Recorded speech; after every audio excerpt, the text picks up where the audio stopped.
अस्सलाम वालेकुम। आपको आज के प्रोग्राम में खुशामदीद। कुछ आम मामलात हैं जिनकी गूंज इस वक्त मुल्क की सियासत में सुनाई दे रही है। सबसे बड़ा और अहम मामला तो महंगाई का है और यह हुकूमत के लिए एक बड़ा चैलेंज है। डॉलर की कीमत सिर्फ सितंबर के महीने में 4 रुपए 24 पैसे इसमें इजाफा हुआ है। आज सितंबर के आखिरी कारोबारी रोज इंटरबैंक में डॉलर 18 पैसे महंगा होकर 170 रुपए 67 पैसे पर बंद हुआ, जबकि ओपन मार्केट में डॉलर का भाव 173 रुपए 50 पैसे। अब डॉलर की कीमत बढ़ने के असरात मुल्क की मैशत पर भी जो है वो पड़ेंगे।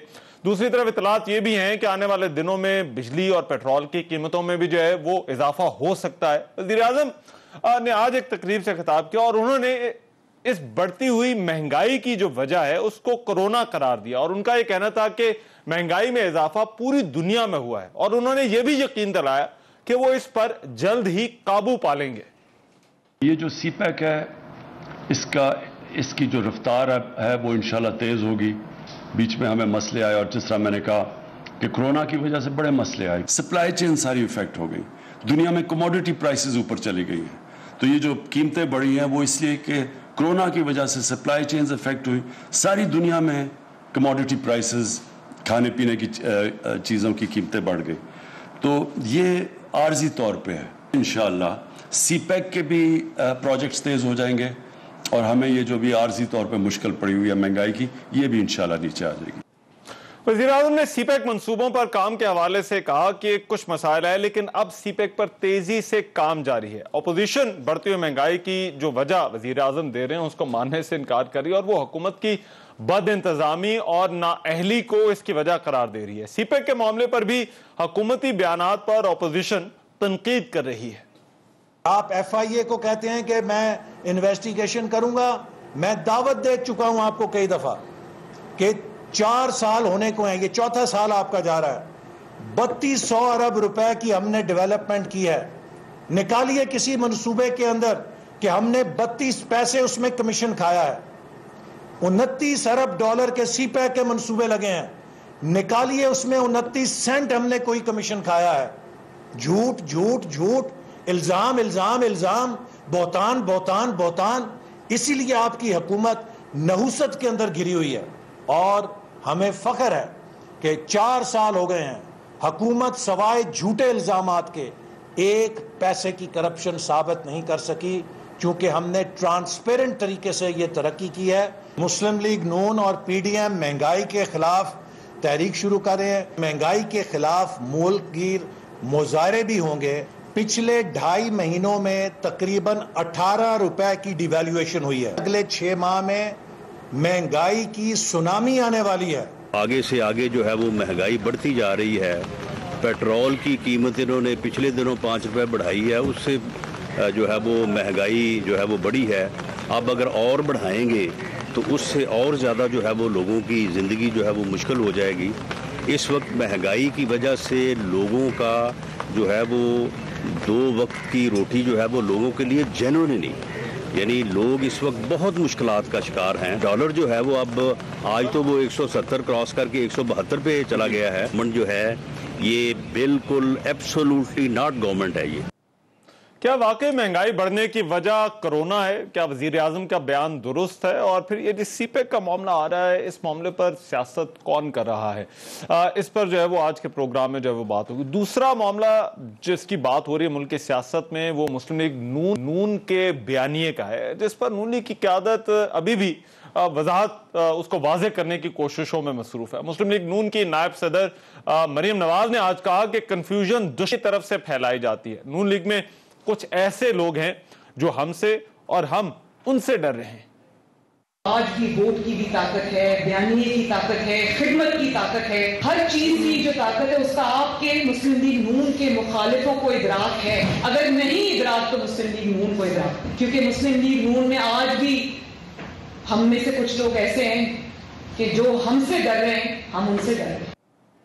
क्या वजह है कि नून लीग के बयानिए पर अभी भी सवालात उठते हैं और क्या ये कंफ्यूजन कम हो रही है या बढ़ रही है? नून लीग की क़यादत बार बार किन अरकान की तरफ जो है वो इशारे करती है, इस पर भी आज प्रोग्राम में बात होगी। और एक और अहम खबर है जो आ रही है कि हुकूमत चेयरमैन नैब को तौसी देने पर गौर कर रही है। इससे पहले ये तैनाती जो है हुकूमत के लिए एक बड़ा चैलेंज है। जैसे जैसे उनके जाने की तारीख सामने आ रही है, इसके बाद हुकूमत ये तैनाती किस तरह से करेगी, ये एक अहम सवाल है। कानून भी है जो ये कहता है कि चेयरमैन नैब अपोजिशन लीडर की मुशावरत से लगाना पड़ेगा और मौजूदा चेयरमैन नैब की मुद्दत मुलाजमत में तौसी नहीं हो सकती। अब अगर ये खबर है, दुरुस्त है कि हुकूमत ने कानून में तब्दीली करके तौसी देने पर गौर कर रही है, तो फिर क्या ये फैसला दुरुस्त होगा या नहीं? और नैब का मामला इसलिए भी अहम है क्योंकि एहतसाब पिछले 3 साल से हमारी सियासत से जुड़ा हुआ है और नैब की कारकर्दगी पर भी बहुत बात होती रही है। हुकूमत को ये तैनाती किस तरह से करनी चाहिए, इस पर भी प्रोग्राम में जो है वो बात करेंगे। वेरी क्विकली मेरे साथ इन मामलात पर बात करने के लिए एक बड़ा स्टीम पैनल मौजूद है। तारुफ में करा देता हूँ। फ़ारूक हबीब साहब वफाक के वज़ीर ममलिकत हैं, मेरे साथ इस्लामाबाद स्टूडियोज़ में मौजूद हैं। बहुत शुक्रिया फ़ारूक हबीब साहब, आपने हमारे लिए वक्त निकाला। जावेद लतीफ़ साहब मेंबर कौमी असम्बली मुस्लिम लीग नून से, वो हमें ज्वाइन करें लाहौर स्टूडियो से। मियाँ साहब आपके वक्त का बहुत शुक्रिया। और मौला बख्श चांडियो साहब पाकिस्तान पीपल्स पार्टी से सीनियर रहनुमा है। चांडियो साहब आपके वक्त का बहुत शुक्रिया। मैं बाकी ज़रा खबरें महंगाई और उस पर नून लीग पर बात करते हैं, लेकिन पहले ये चेयरमैन नैब अली क्योंकि अभी आ रही है खबर। फ़ारूक हबीब साहब सर, आपका तो ये मिनिस्ट्री है, को ज़रा वजाहत करें ये क्या खबरें आ रही हैं और हुकूमत ये किस तरह से इरादा रखती है ये तैनाती? देखें, जो चेयरमैन नैब की मुद्दत का मामला है वो तो 8 अक्टूबर को जो है वो पूरी होगी। अभी उसमें जो है वो 1 हफ्ता से ज़ायद का दिन जो है वो बाकी है। उस हवाले से जो है वो हुकूमत अपना जो मुशावरत है वो मुशावरत कर रही है अपनी जो हमारी कानूनी टीम है उनके साथ। उसमें वज़ीर कानून भी शामिल हैं, अटॉर्नी जनरल भी शामिल हैं, वो तमाम लोग उसमें शामिल हैं। जो मेन बुनियादी चीज़ है वो है कि जो मुशावरत है, मुशावरत किससे की जाए। अब मुशावरत की जाए शहबाज शरीफ से, जिनके ऊपर खुद 7 अरब का जो है वो नैब का रेफरेंस दायर है, 14 गवाहान के ऊपर जरा हो चुकी है। टीटीज़ का वो केस है कि किस तरीके से जो है वो 126 चीटियाँ सलमान शहबाज के अकाउंट में आ जाती हैं, 23 चीटियाँ हमजा शहबाज के अकाउंट में आ जाती हैं, 26 चीटियाँ नुसरत शहबाज के अकाउंट में आ जाती हैं, और 100 वो लोग टीटियाँ लगाने वाले हैं जो कि मंजूर पापड़वाला और जो अजहर मुगल कबाड़िया आज गुजरांवाला का, ये कभी लंदन गए ही नहीं, ख्वाब में भी नहीं गए, उन्होंने टीटियाँ लगाई हुई हैं। अब उन्हीं से मुशावरत करेंगे कि चोर बताएगा कि उसका तफ्तीशी कौन होगा, उसका थानेदार कौन होगा, शहबाज शरीफ की जगह कोई और होता तो आप लोग और वही बताएगा कि उसने किस जज के सामने अपना केस लगवाना है। ये तो दुनिया में कभी किसी जगह नहीं हुआ। लिहाजा मुशावरत के रास्ते में जो रुकावट हैं वो शहबाज शरीफ खुद बने हुए हैं। अच्छा, और मैं समझता हूँ कि शहबाज शरीफ ही रुकावट हैं इस सारे मामले में। अब इस चीज को जो है वो मद्देनजर रख के ही कोई ना कोई जो है वो डिसीजन या फैसला किया जाए। अभी जरा थोड़ी सी गवर्नमेंट की पोजीशन वाजे करें। ये 8 अक्टूबर है, गवर्नमेंट ने कोई पॉलिसी डिसीजन लिया है कि अब आगे किस तरह से चलना है? क्योंकि देखें, कुछ ऑर्डिनेंस की बात हो रही है कि शायद को तौसी देने के लिए ऑर्डिनेंस आ रहा है। देखें, 2 चीजें हैं। देखें, ऑर्डिनेंस आना है नहीं आना, अभी तक इसका तो कोई डिसीजन जो है अभी कोई ऐलान नहीं है, अभी तक जो है वो इसका कोई डिसीजन नहीं है। लेकिन 2 बुनियादी चीजें। अच्छा, ठीक है। बुनियादी चीज है कि पाकिस्तान के अंदर जो है वो एहतसाब हुआ कब है? या एक सैफुर रहमान का एहतसाब था, या परवेज मुशर्रफ ने एहतसाब किया, पाँव को हाथ लगाए, हाथ झाड़े, कपड़े झाड़े, एनआरओ लिया, मुल्क से बाहर चले जाते हैं। और वो ब्रॉडशीट जो इनके एवन फील्ड के माहलात की वजह से पाकिस्तान को $28 मिलियन अदा करने पड़ते हैं। एहतसाब हुआ ही नहीं। जब से नैब बना 16 सालों में 200 अरब रुपए रिकवर होता है, पिछले इन 4 सालों के अंदर 540 अरब रुपया रिकवर होता है। इसका मतलब यह है कि पाकिस्तान के अंदर जो करप्शन है वो इन्हीं के दवार के अंदर जो है वो बढ़ती रही, और उससे इतनी बड़ी तादाद के अंदर जो है वो एक रिकवरी भी नजर आती है। तो इसके अंदर जब ये फैसला साजी होगी तो परफॉर्मेंस को भी सामने रखा जाएगा कि नैब की परफॉर्मेंस क्या है। और नैब का काम, जो आप लॉस बनाते हैं, इसका काम खौफ होता है, डेटरेंस होती है। रूल ऑफ लॉ कैसे कायम होता है कि आप सबसे पहले ताकतवर को सजा देते हैं जो कानून को तोड़ता है, उसके बाद बाकियों के लिए वो एक मिसाल बनता है। अब नवाज शरीफ को सजा हुई, अदालत से जो है वो बेल लेते हैं, इलाज के लिए मुल्क से बाहर चले जाते हैं, यहाँ की अदालतें बुला रही हैं, आने का नाम नहीं लेते। मरियम नवाज पिछले 3 साल से अपनी ही दायर की गई अपीलें नैब की सजा के खिलाफ उसके ऊपर अल्तवा ले रही हैं। वो फैसला ही नहीं करवाना दो चाहते। चीजें फरूक भाई, दो चीजें क्लियर होगी। नंबर वन, अभी कोई डिसीजन नहीं है, और दूसरा रुकावट है तो शहबाज शरीफ, ये भी है। और इसके साथ साथ आखिरी चीज एक और ऐड कर लें कि एक ही जो जमात है और ऑपोजिशन में दो मेजर जमातें जो हैं, पीपल्स पार्टी, और वो नैब के इस सारे प्रोसेस की डे 1 से मुखालफत कर रही अच्छा, है। वो नैब पेशी पे जाएं तो वहां जाके पथराव करके आते हैं, हमला करते हैं। फैटफ के मामले में 34 शिक्के भी ले आए थे कि जनाब ये हमारी विश लिस्ट है, इसका मतलब था कि नैब को ताला लगा दें, कि नैब से उनकी ये चाहते हैं कि जो अकाउंटेबिलिटी है वो डिसकंटिन्यू हो जाए। चलें, ये तो फारूक हबीब साहब ने कह दिया कि अभी कोई फैसला नहीं हुआ, तो ये जो बातें हो रही हैं कि कोऑर्डिनेंस शायद हो रहा है, तैयार हो गया है, जारी हो गया है, इस पर बात करना कबल वक्त है। लेकिन दो चीजें, एक तो उन्होंने कहा कि मेन रुकावट जो है वो इस सारे प्रोसेस में वो शहबाज शरीफ है। रहमान, मुझे आप ये बता दें कि हम किस जगह रुकावट है।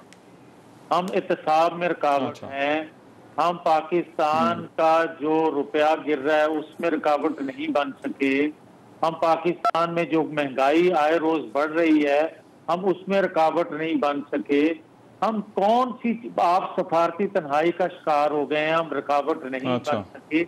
हम रुकावट हैं तो सिर्फ और सिर्फ आपका जो चेयरमैन पसंदीदा है उसको एक्सटेंशन देने में रुकावट है। आप मुझे सिर्फ इतना बता दें कि अभी फरूक हबीब कह रहे थे कि मुशावरत जारी है। अच्छा, मुशावरत भी अपनों से ही जारी है। मुशावरत कानूनी तौर पर आप जिसके पाबंद हैं, जिनसे मुशावरत करने के, जिनसे तो कह रहे नहीं शायद पहले आपस में सलाह कर लिए मियां साहब, फिर में भी ताड़े नाल सलाह कर लें। यह भी हो सकता है कि इन्हों की अपनी सलाह 3 साल मुकेगी तो उस तो बाद 5 साल तो बाद सलाह करेंगे। मगर ये बात है कि बदकिस्मती पाकिस्तानी कौम की कि इन जैसे लोगों को पाकिस्तान पर मुसल्लत कर दिया गया। और मैं रहमान, कभी ये सोचा करता था जब लोग कहते थे कि पाकिस्तान के खिलाफ साजिश हो रही है, तो मेरे पास क्योंकि कोई सबूत नहीं था, कोई दलील नहीं थी किसी के पास ठोस, तो मैं उस पर बिलीव नहीं करता था, मैं उसको सियासी स्लोगन के तौर पर लेता था। मगर आज अगर इन्होंने पाकिस्तान की मैशत का बेड़ा गर्क कर दिया, आज पाकिस्तान दुनिया में तन्हा हो गया, आज पाकिस्तान दाखिला खारजा महाज पे तन्हाई का शिकार है और बदतरीन सूरत हाल से दो चार है। और सबसे बड़ा जुर्म इनका, मैं बार बार ये कह रहा हूं कि इनका ये है कि इन्होंने पाकिस्तानी कौम की होप खत्म कर दी है। मैं ये कहता हूं कि अगर ये साजिश नहीं है तो फिर और क्या है कि आप कोई चीज मानने के लिए तैयार ही नहीं है। आज रहमान, हालत ये है कि खुदा गवाह है कि अगर आप जूता पॉलिश करने वाले से पूछ लें तो वो कहता है कि तबाही हो गई है, कोई मेरा रोजगार का सिलसिला नहीं रह गया। मगर वो चले मियां साहब, महंगाई पे मैं करता हूं, लेकिन ये जो शहबाज शरीफ के हवाले से गवर्नमेंट का एक एतराज है, गवर्नमेंट कहती है कि शायद अगर कोई, और मुझे इनकी बातों से भी शायद यही तासुर जो फरूक भाई साथ बैठे कि शहबाज शरीफ की जगह अगर कोई और होता तो शायद उनके लिए काम आसान होता, गवर्नमेंट के बेहतर पोजीशन में होती। तो अगर क्या ये ऑपोजिशन लीडर की वजह से, तो आप इनके इस कंसर्न को किस तरह से एड्रेस करते हैं? हाँ, अगर रहमान मैं ये कहूं बात कि वुज़रा समेत अलीमा बाजी और इमरान खान साहब जो हैं, ये सारे के सारे करप्शन में 3 सालों के अंदर इतना फंसे हुए हैं कि गर्दन भी इनकी नजर नहीं आ रही। तो मैं इनसे कैसे बात करूं, मैं इनसे कैसे फेयर प्ले की तवक्को रखूं?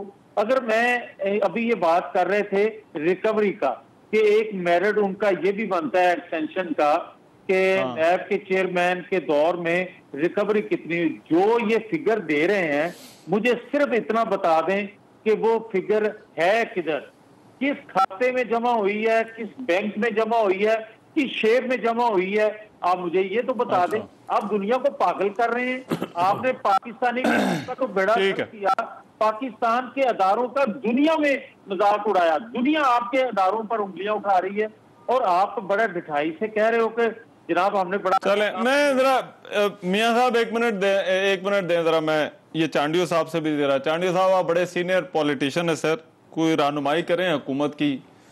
ये जो तैनाती है ये क्योंकि हमारी सियासत से भी बड़ा जुड़ा हुआ है सवाल। पहले 3 साल जो है वो यही बात होती रही है, एहतसाब, चेयरमैन नैब क्या कर रहा है, नैब की कारकर्दगी क्या है, किस तरह से हुकूमत को ये तैनाती जो है वो करनी चाहिए? अगर हुकूमत को अपनी ख्वाहिशात के मुताबिक इंतजाम चलाना है फिर तो ये अफरा तफरी भी रहनी है, ये मुशावरत कयामत तक भी चलेगी, और अगर हो भी गई तो नतीजा अच्छा नहीं आएगा। लेकिन एक कानून के मुताबिक, आइन के मुताबिक तरीका तय है कि अपोजिशन और कायदे ऐवान मिलकर ये चेयरमैन की नामजदगी करेंगे, तो उसमें अब रुकावट का है कि अब सिर्फ ये कि अपोजिशन लीडर उनको अच्छा नहीं लगता, तो मैं इनसे गुजारिश करता हूं, ये जो मौजूदा चेयरमैन है, ये जब भी कोई हमारे खिलाफ बात हुई तो ये कहते थे भाई लाए कौन है, इनको नामित कौन किसने किया है, इसको तो फला नामित किया पीपल्स पार्टी वालों ने। तो इसका मतलब ये हुआ कि अगर किसी का नाम देते हैं तो वो जरूरी तो नहीं वो आगे मुंतखब होने के बाद, मुकर्रर होने के बाद वो हमारी बात मानेगा। हाँ, मशवरा करो, मशावरत करो, जो आएगा वो कानून के मुताबिक फैसला करेगा, नहीं करेगा तो खराब हो जाएगा। अच्छा। ये तो बात करते नहीं है। अब ये एक तरफा बात है। अब दूसरी बात, इन्होंने नेब को इस्तेमाल किया है, अब ये चाहते हैं आने वाले वक्त में भी नेब इस्तेमाल हो।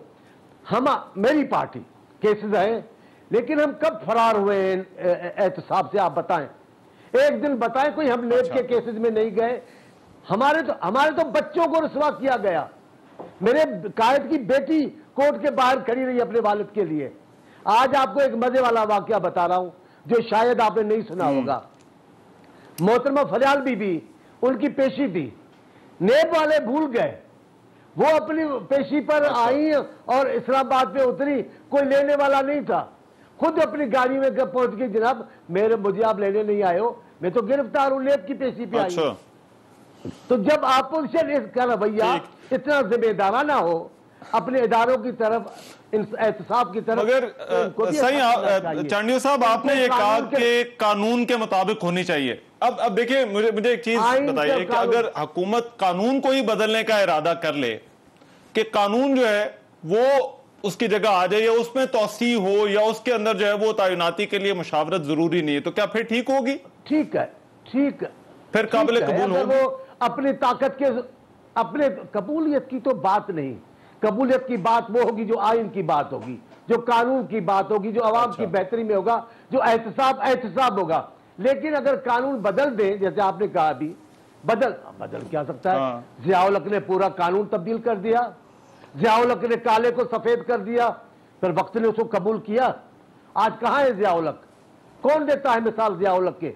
सुप्रीम कोर्ट में उन्होंने कानून को तब्दील किया भुट्टो साहब केस के हवाले से, जो उनका फैसला लिया, आज कबूल करते हैं सुप्रीम कोर्ट के फैसले को? खुद सुप्रीम कोर्ट फैसला कबूल नहीं करती अपनी कोर्ट का।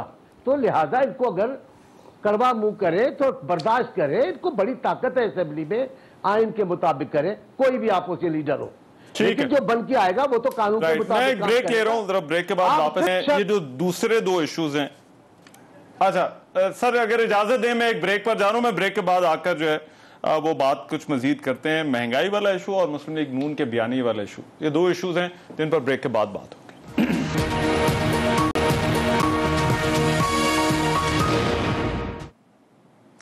ब्रेक के बाद प्रोग्राम में एक मरतबा फिर से खुशामदीद। वज़ीर आज़म ने भी आज जो गुफ्तगू की, महंगाई वाला इशू है जिस पर अपोजिशन बहुत तनकीद कर भी रही है हुकूमत के ऊपर, डॉलर की बढ़ती हुई कीमत और फिर जो बाकी मामलात हैं।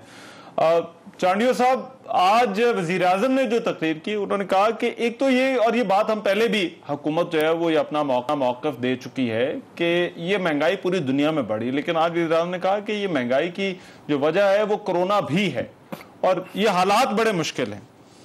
आप मानने को तैयार हैं वज़ीर आज़म की ये बात कि ये कोरोना की वजह से भी जो है वो ये महंगाई हो रही है? मैं आपकी बात मानने को तैयार हूं। पूरे दुनिया में ये हालात है, हमारे उस वजह से पूरे दुनिया में ईमानदारी है, फिर इधर भी ईमानदारी होनी चाहिए। पूरी दुनिया में शहरियों को जो सहूलतें वो यहां भी देनी चाहिए। पूरी दुनिया की अच्छी मिसालें सब खत्म, जो इनके फायदे की मिसाल है वो दें। लेकिन रमन भाई एक गुजारिश सुने, कोरोना थी ही नहीं, कोरोना का वजूद ही नहीं था जब खान साहब पावर में आए थे। आते ही पहले दिन बिजली और पेट्रोल महंगा किया। पाकिस्तान जैसे मुल्क में बिजली और पेट्रोल महंगा होगा तो बाकी क्या लोगों को मिलेगा। और ये मैं बताऊं, ये कोरोना अपनी जगह पर है, लेकिन महंगाई ने लोगों का जीना दुभर कर दिया है। लोग खा नहीं पा रहे, लोग रो रहे हैं, लोग बेचैन है, अफरा तफरी है। अभी ये तो आपके अख्तियार में है, आपको बहुत सारे फायदे हैं, बहुत सारी गैबी कुव्वतें आपके साथ हैं, जो लोगों का रोना धोना आपको नजर नहीं आ रहा है। लोग बेचैन हैं, लोग परेशान हैं। जब लोगों की आजादी आएगी, मिलेगी, तब आप देखेंगे कि कैसे राज खुलते हैं, कैसी बातें खुलती हैं। अभी तो शाम है, अभी तो दोपहर का, जब साया तुम्हारे साथ होगा तब आपको पता चलेगा कि आपने क्या किया है। अब एक वजीरों की फौज है, वो सारे के सारे आपकी सनाखानी में लगे हुए, किसी को ताकत नहीं आपसे बात करे। या मैं किसी की तारीफ करता हूं प्रोग्राम में तो उसको कहा जाता है साईं हमारा ख्याल करो, नाराज हो जाएंगे। इस कैफियत में सहाफी तंग हैं, सरकारी मुलाजमीन तंग हैं, मजदूर बेजार हैं, छांटियां हो रही हैं, पीएम सेक्रेटरी के सामने, असेंबली के सामने हड़तालें हो रही हैं कि हाँ सुकून है। दुनिया के ममालिक में हमारी रसवाई है, इदारे हमारे काम नहीं कर रहे। और हैरान ये मैं दावा करता हूं, ठीक है, 2 बड़े इदारे हैं जो पाकिस्तान की रीढ़ की हड्डी है, जो मुकद्दस तरीन इदारे हैं, उन पर भी तनकीद के दरवाजे इस हुकूमत ने खुलवाए हैं। खामखा लेकर उनके नाम लेकर लोगों को मौका दिया गया है, ठीक है, उन्होंने रखा हुआ है। मैं चले वो एक बात एक और तरफ निकल जाएगी, लेकिन ये महंगाई वाला जो इशू है फरूख हबीब साहब, गवर्नमेंट ये कहती आई है कि चीजें हमारे कंट्रोल में है। तो हमने जो फायर फाइटिंग करनी थी, जो हमने चीजों को ठीक करना था वो कर लिया है, लेकिन ये डॉलर की बढ़ती कीमत, पेट्रोल जब बढ़ेगा तब हुकूमत को तनकीद का सामना करना पड़ेगा। तो ये तमाम इश्यूज ये हुकूमत के लिए, तो एक हुकूमत के नैरेटिव के लिए जो है वो बहुत बड़ा चैलेंज है। देखिए मामला ये है कि चांडियो साहब की सिर्फ इतला के लिए इतना है कि आज 13 साल से पीपल्स पार्टी की हुकूमत है सिंध के अंदर, और चांडियो साहब ज़्यादा दूर ना जाएं, यहाँ से फ़्लाइट लें और कराची एयरपोर्ट उतरें और कराची के बाज़ारों में देखें कि आटे का थैला वहाँ पर सिंध में कितने का बिक रहा है।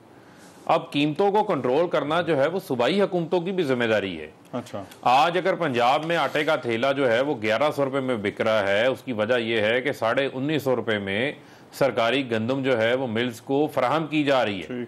आज अभी मैं आपके टीवी शो पे बैठा हूँ, सिंध क्यों नहीं सरकारी गंदम फराहम कर रहा जो इन्होंने खरीदी हुई है, जो इनके गोदामों में पड़ी है, और बाद में कहेंगे कि 13 अरब रुपए की गंदम जो है वो चूहे खा के चले गए। ऐसा तो नहीं हो सकता ना, ऐसा तो नहीं हो सकता। तो वहां पे एक फर्क है। जहां तक रह गई बात, आपने आज पेट्रोल की प्राइसेस जो है वो $80 फी बैरल के ऊपर हैं।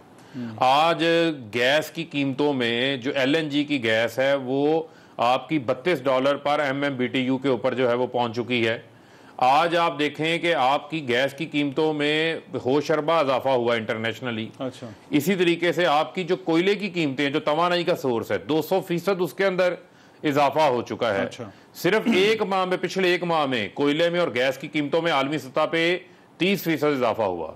जो आपका खुर्दनी तेल जिसमें हम खाना पकाते हैं वो कोरोना से पहले $400 पर टन के ऊपर दस्तयाब था, आज उसका रेट $1200 पर टन के ऊपर चला गया है।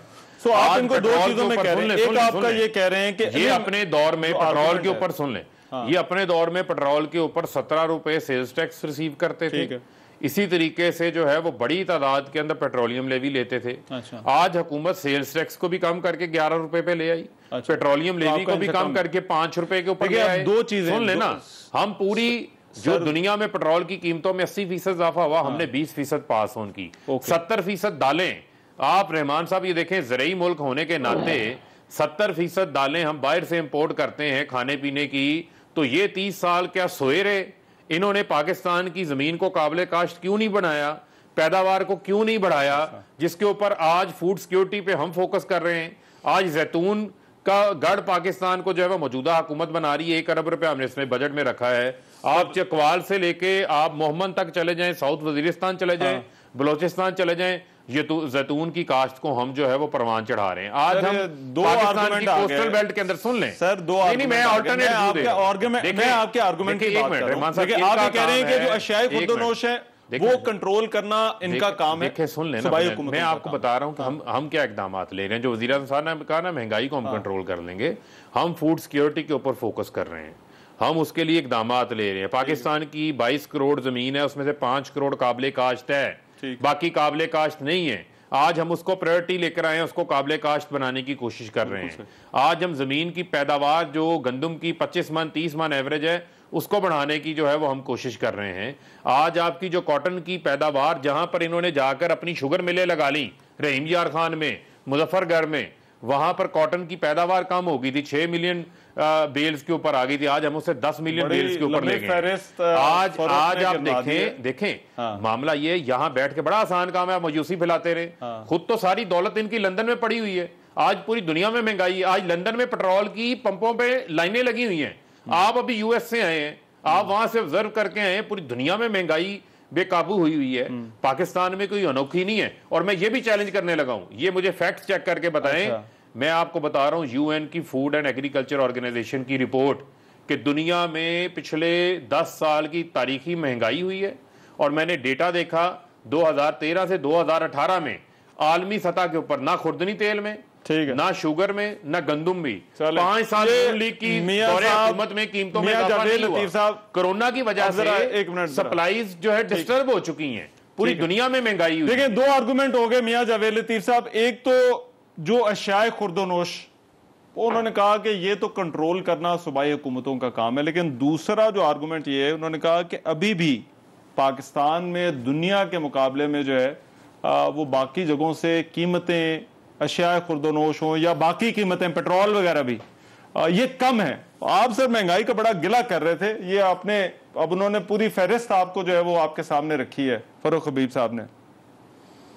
शुक्रिया आपका, मगर मैं आपको ये जो आप पहली बात कर रहे हैं ना कि फर्रुख हबीब साहब के हवाले से कि सूबाई हुकूमतों का काम है महंगाई को कंट्रोल करना, अगर मैं इनकी बात ये मान ही लूँ कि सिंध में हुकूमत है पीपल्स पार्टी की, वहाँ महंगाई को कंट्रोल करना पीपल्स पार्टी का काम है, तो बाकी 3 सूबों में किसका काम है? मुझे यही बता दें। क्या बाकी सूबों में दूध शहर की नहरें बह रही हैं? क्या बाकी सूबों में 3 सूबों में लोग मुतमिन हैं कि महंगाई नहीं है? क्या बाकी सूबों में लोग मेडिसिन जो फ्री ले रहे हैं? क्या बाकी 3 सूबों में आटा जो है वो 35 रुपए किलो बिक रहा है? क्या बाकी 3 सूबों में दालें जो है वो लोगों की पहुंच में है? क्या बाकी 3 सूबों के अंदर जो घी है वो 140 रुपए किलो मिल रहा है? क्या बाकी 3 सूबों में गैस बिजली के बिल जो है वो कम आ रहे हैं? क्या बाकी 3 सूबों के अंदर जो आज अफरा तफरी फैली हुई है वो कम है चौथे सूबे से? खुदा का खौफ करें, ये बात नहीं है। बात सिर्फ ये है कि अगर आप ये कहते हैं और ये कहा करते थे डॉलर डॉलर डॉलर, और डॉलर उस वक्त इसहाकडार ने मसनूई तरीके से जो है ना उसको कंट्रोल किया हुआ है। जब ये डॉलर आजाद होगा, ये इमरान खान अपने जलसों में कहा करते थे, तो फिर आप देख लो कि डॉलर तेजी से नीचे आएगा। अब तो डॉलर आजाद कर दिया भाई इन्होंने, और अगर उस वक्त मसनूई तरीके से रोका हुआ था तो फिर फर्रुख हबीब साहब ये बात क्यों कर रहे हैं? नहीं तो ये जो कोरोना वाली बात मियां साहब की जा रही है कि मईशतें दबाव में हैं, पूरी दुनिया में ये हो रहा है, क्या आप इस बात को मानने को तैयार नहीं है? मुझे सिर्फ ये बता दें कि कोविड की वजह से पूरी दुनिया मुतासर है। आपके हमसाये में क्या उसकी करेंसी इतनी तेजी से नीचे गिरी है डॉलर के मुकाबले में जितनी आपकी गिर रही है? ये आप बताएं कि क्या दुनिया में कोविड नहीं आया, उनकी मईशत जिस तरह आपने तबाही मचाई है क्या इस तरह आई है? क्या आप मुझे ये भाषण दे रहे हैं कि पेट्रोल की कीमतें बड़ी बढ़ रही हैं? और भाई साहब रहमान अजहर साहब, अल्लाह को इनके बकौल जान तो सब ने देनी है अल्लाह को ही, लेकिन इनके वजीर साहब बहुत ज्यादा शिद्दत से ये कहते हैं कि जान अल्लाह को देनी है। आपने भी रहमान साहब जान अल्लाह को ही देनी है। मगर मुझे सिर्फ ये बता दें कि क्या पाकिस्तानी कौम जो है जिस पोजीशन में आज है, मैं देख रहा हूं कि अगर कोई रियासत उसका कोई भी हुक्मरान हो, food item, transport item, medicine अच्छा और एजुकेशन, ट्रांसपोर्ट, इस पे सब्सिडी देती है, ये हुकूमते वक्त की जिम्मेदारी होती है, रियासत की जिम्मेदारी होती है। अच्छा। ठीक है। कौम से, आवाम से, और उसके बाद आप हंस के दिखा दें कि जनाब क्योंकि दुनिया में प्राइस बढ़ रही है लिहाजा हमारी तरफ से आप जहन्नम में जाओ। आप ये देखना, अच्छा जब ये चलें, ये मैं ब्रेक के बाद पूछता हूँ, मुझे एक ब्रेक पर जाना है मियां। मगर एक पेट्रोलियम मसनूआत के हवाले से आज तवक्को थी कि अगर कोई इजाफा होना है या उसमें कमी का कोई इम्कान है तो वो भी जो है वो सामने होगा। वो अब कल तक जो है वो फैसला जो है वो चला गया है। तो एक ब्रेक में ले रहा हूँ, ब्रेक के बाद वापस आते हैं, गुफ्तगू जारी रहेगी। ब्रेक के बाद प्रोग्राम में एक मरतबा फिर से खुशामदीद। प्रोग्राम के इस हिस्से में बात करनी है नून लीग के बयानी के हवाले से जो सवालात उठते हैं और फिर नून लीग जिस तरह से उनको उस कंफ्यूजन को दूर करने की कोशिश करती है या वजाहत देती है। मैं मियां जावेद लतीफ साहब, आज बात हो रही है जो मरीम नवाज साहिबा ने को गुफ्तगू की है। उन्होंने कहा कि कुछ ऐसे लोग हैं जो हमसे डरते हैं और हम उनसे डरते हैं। ये कौन लोग हैं जिनका बार बार जिक्र होता है? को थोड़ा जिक्र आपने भी किया था लेकिन आपको वो शो कॉज नोटिस आ गया था, लेकिन आज तो आपकी क़यादत ने उन लोगों का जो है वो जिक्र कर दिया सर। तो कौन है सर? इस तरह बात नहीं है रहमान। देखिए, जमातों के अंदर राय मुख्तलिफ होती है, तरीकाकार भी हर एक अपना तजवीज़ करता है। और जिस जमात के बारे में आप बात कर रहे हैं, एक बड़ी मसदका राय थी इस जमात के बारे में कि जनाब इस जमात के अंदर तो फैसला सुना दिया जाता है और हाथ बांध के तमाम लोग जो है उसको मनोन मान लेते हैं। रहमान, आपने देखा कि हर शख्स ने अपनी अपनी राय दी, यहाँ तक के शहबाज शरीफ ने अपनी राय दी, जावेद लतीफ ने अपनी राय दी, मगर जब हतमी फैसला होता है, लीडरशिप करती है और लीडर है नवाज शरीफ, जब वो हतमी फैसला कर लेते हैं तो ना जावेद लतीफ की मजाल है ना शहबाज शरीफ की मजाल है कि उससे इनराफ करे। जहां तक आप शोकाज का जिक्र कर रहे हैं तो मुझे तो इस बात पर बड़ा फख्र है कि अगर मुझे शोकाज मिलने से मेरी जमात के अंदर एक डिसिप्लिन कायम हुआ है, आज एक बयानिया हो गया और वो बात मरियम बीबी कह रही हैं वो बात दुरुस्त है कि एक राय। मैं यही आपसे पूछने लगा था कि क्या ये गैर मामूली नहीं? देखें, पहले आपने तो जिक्र किया आपकी एक अपनी राय है, आपकी अपनी एक पोजीशन है, लेकिन अब ये तो मरियम नवाज तो क़यादत में आती है ना सर, तो ये तो क़यादत कह रही है कि ये मामलात हैं, तो वो आपकी बात की तो तायीद हो गई, तस्दीक हो गई। बात यह है कि जो आप जिस बात को कोट कर रहे हैं, मैं आपको बड़ी वजाहत से ये कह रहा हूं कि हर जमात के अंदर, ये मुस्लिम लीग नून नहीं है, हर जमात के अंदर मुख्तलिफ आरा रखने वाले लोग होते हैं और अगर कोई सियासी वर्कर राय नहीं रखता तो उसको मैं सियासी नजरियाती वर्कर नहीं समझता। और अगर वो अपनी राय दे लेता है और एक फैसला हो जाता है तो फिर आप मुझे ये बताएं कि उस फैसले को किसने डिसोन किया है।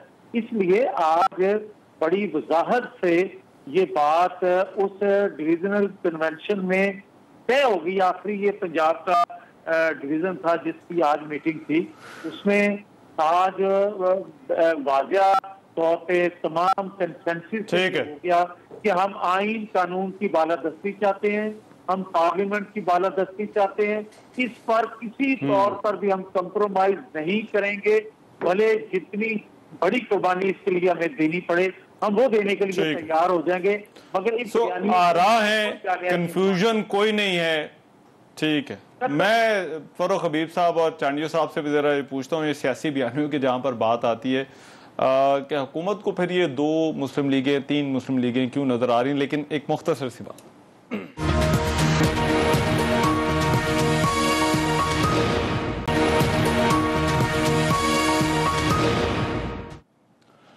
ब्रेक के बाद प्रोग्राम में एक मरतबा फिर से खुशामदीद। ब्रेक पर जाने से पहले जो बात हो रही थी मुस्लिम लीग नून के बयानिए के हवाले से, आज मरीम नवाज ने भी इस हवाले से बात की है। फरूक हबीब साहब, वो मियां जावेद लतीफ साहब इज वेरी क्लियर, वो कहते हैं आरा है, क़यादत की बात जो है वो फाइनल है। तो फिर आपको ये 2 मुस्लिम लीगें, 3 मुस्लिम लीगें, ये क्यों आपकी नहीं? देखें, आरा वगैरह कुछ नहीं होती। हमने तो कभी ये देखा ही नहीं है कि एक पार्टी का सदर हो, एक बयान दे, अगले दिन उस पार्टी का नायब सदर आके उस बयान को मुस्तरद कर दे। दूसरा, आज सीधी सीधी बात है, मरियम सफदर ने बात की है शहबाज शरीफ की।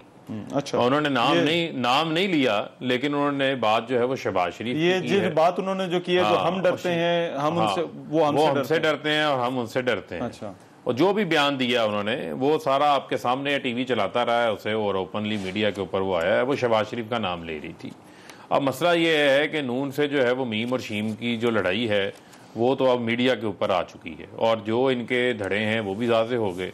इससे बड़ी बड़ी बातें एक दूसरे के बारे में कह जाते हैं। जावेद लतीफ साहब ने कहा कि कुछ लोग हमारी पार्टी में असाइनमेंट के ऊपर आए हुए हैं।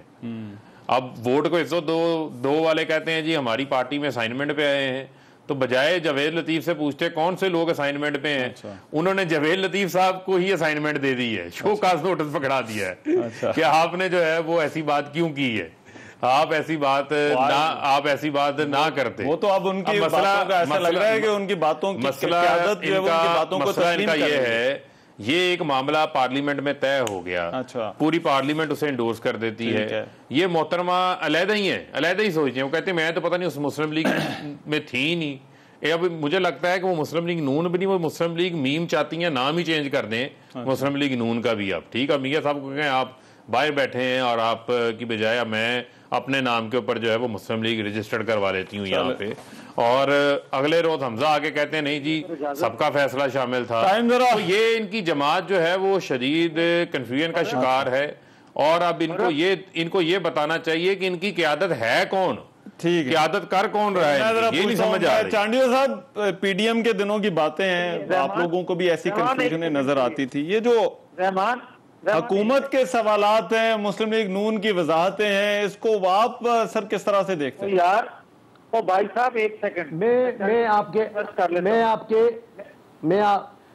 इस सवाल का जवाब मियां साहब में दे दूंगा, लेकिन जी चले आप दे लें। मियां साहब मैं आपके पास आता हूं। मियां जावेद लतीफ साहब जी, जो हमारे वजीर साहब ने फरमाया है, इनके पास 2 बातें बड़ी नुमाया हैं। एक, आज के लिए कुछ भी नहीं है, इनके मोहतरम व मुकर्रम वजीर आज़म का विजन, आलीशान विजन, बेमिसाल विजन, आने वाले दिनों के लिए, हालिया दिनों के लिए, पाकिस्तान के बहरान और मसाइल के लिए इनके वजीर आज़म का विजन कुछ नहीं कहता। ये हर बात का जवाब